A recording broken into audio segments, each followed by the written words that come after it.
السلام علیکم ناظرین، سورۃ اخلاص ایک ایسی سورت ہے جو تقریباً ہر مسلمان کو ہی یاد ہے، تو سوچا کیوں نہ اسی سے متعلق کچھ معلومات جمع کی جائیں تاکہ انہیں معلوم ہو کہ ان کے سینے میں کیا محفوظ ہے۔ اللہ تعالیٰ اسے تمام مسلمانوں کے لیے نفع بخش بنائے۔ سورۃ اخلاص مکی صورت ہے اور یہ بھی کہا گیا ہے کہ مدنی ہے۔ اس کی 4 آیات ہیں، 47 حروف اور 15 کلمہ کے مشتمل ہیں۔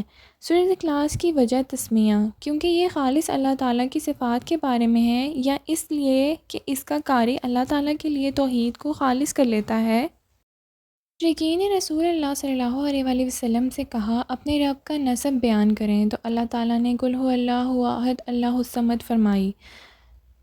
لام یلد ہے اور لام یولد ہے، کیونکہ جو بھی پیدا کیا جائے گا وہ عنقریب اسے موت آئے گی، اور جسے بھی موت آئے تو اس کا وارث بنتا ہے، اور بے شک اللہ تعالیٰ کو موت نہیں آئے گی اور نہ ہی اس کا کوئی وارث ہے، اس کا کوئی ہم پلہ نہیں، یعنی اس کی کوئی شبیہ نہیں، نہ ہی اس کے کوئی برابر ہے۔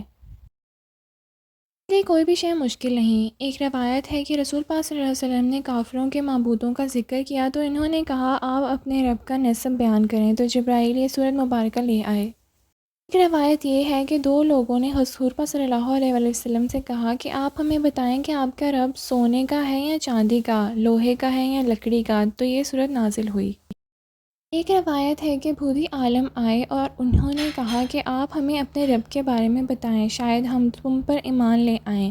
بے شک اللہ تعالیٰ نے تورات میں اپنی صفت بیان کی ہے، ہمیں یہ بتائیں کہ وہ کیا چیز ہے، کیا وہ کھاتا پیتا ہے، اسے ربوبیت کس سے ورثے میں ملی ہے، اور اس کا وارث کون ہوگا۔ تو اللہ تعالیٰ نے یہ صورت نازل فرمائی، قل هو اللہ احد، یعنی جس کے بارے میں تم سوال کر رہے ہو وہ اللہ ہے جو الوہیت اور ربوبیت میں واحد ہے، صفات کمالیہ سے موصوف ہے، اور اس کی عظمت شبیہ مثل اور نظیر سے منفرد ہے۔ بے شک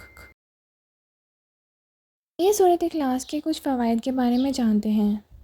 کی قرات میں مشغول رہتا ہے، وہ اللہ کی ذات میں مشغول رہتا ہے اور ماسوائے اللہ سے اعراض کر لیتا ہے۔ یہ صورت اللہ تعالیٰ کی تنزیہ اور ہر وہ جو اس کے لائق نہیں ہے اس سے بیات کو متمزن کر ہے۔ باوجود اس کے کہ یہ انتہائی چھوٹی صورت ہے، مگر یہ صفات احادیث صمدیت اور افرادیت اور عدم نظیر کی جمع ہے۔ رسول اللہ صلی اللہ علیہ وسلم نے فرمایا اس ذات کی قسم جس کے قبضے قدرت میں میری جان ہے، یہ قرآن کے تیسرے حصے کے برابر ہے۔ رسول اللہ صلی اللہ علیہ وسلم نے اپنے صحابہ کرام سے فرمایا کیا تم میں سے کوئی ایک ہی رات میں قرآن کے 1/3 حصے کو پڑھ سکتا ہے؟ صحابہ کرام کو یہ بات دشوار معلوم ہوئی تو انہوں نے عرض کی یا رسول اللہ، ہم میں سے کون اس کی طاقت رکھتا ہے؟ آپ صلی اللہ علیہ وسلم نے فرمایا اللہ احد اللہ الصمد، یہ سورۃ ثلث قرآن ہے۔ آپ صلی اللہ علیہ وسلم نے فرمایا اللہ تعالیٰ نے قرآن کو 3 اجزاء میں تقسیم فرمایا ہے، پھر قل هو اللہ احد کو قرآن مجید کا ایک جز بنا دیا۔ ناظرین، حضرت ابو ہریرہ رضی اللہ عنہ سے روایت ہے، وہ فرماتے ہیں رسول اللہ صلی اللہ علیہ وسلم ہمارے پاس تشریف لائے اور فرمایا میں تم پر 1/3 قرآن کی تلاوت کرتا ہوں، پھر آپ صلی اللہ علیہ وسلم نے قل هو اللہ کی تلاوت کی۔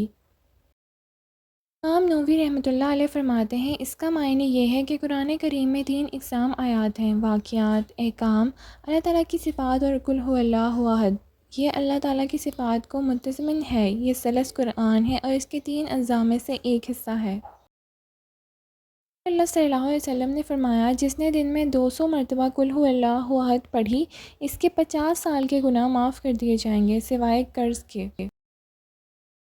رسول اللہ صلی اللہ علیہ وسلم نے فرمایا جو اپنے بستر پر سونے کا ارادہ کرے تو دائیں کروٹ سوئے اور 100 مرتبہ قل هو اللہ احد پڑھے۔ جب قیامت کا دن ہوگا تو رب ذوالجلال فرمائے گا اے میرے بندے تو دائیں طرف سے جنت میں داخل ہو جا۔ شخص نے رسول اللہ صلی اللہ علیہ وسلم سے کہا یا رسول اللہ صلی اللہ علیہ وسلم، میں اس صورت قل هو اللہ احد سے محبت کرتا ہوں۔ آپ صلی اللہ علیہ وسلم نے فرمایا یہی محبت تجھے جنت میں داخل کر دے گی۔ ایک روایت میں ایک شخص قل هو اللہ احد پڑھ رہا تھا تو آپ صلی اللہ علیہ وسلم نے فرمایا واجب ہوگی۔ حضرت ابو ہریرہ رضی اللہ عنہ فرماتے ہیں میں نے عرض کی کیا واجب ہوگی؟ آپ صلی اللہ علیہ وسلم نے فرمایا جنت واجب ہوگی۔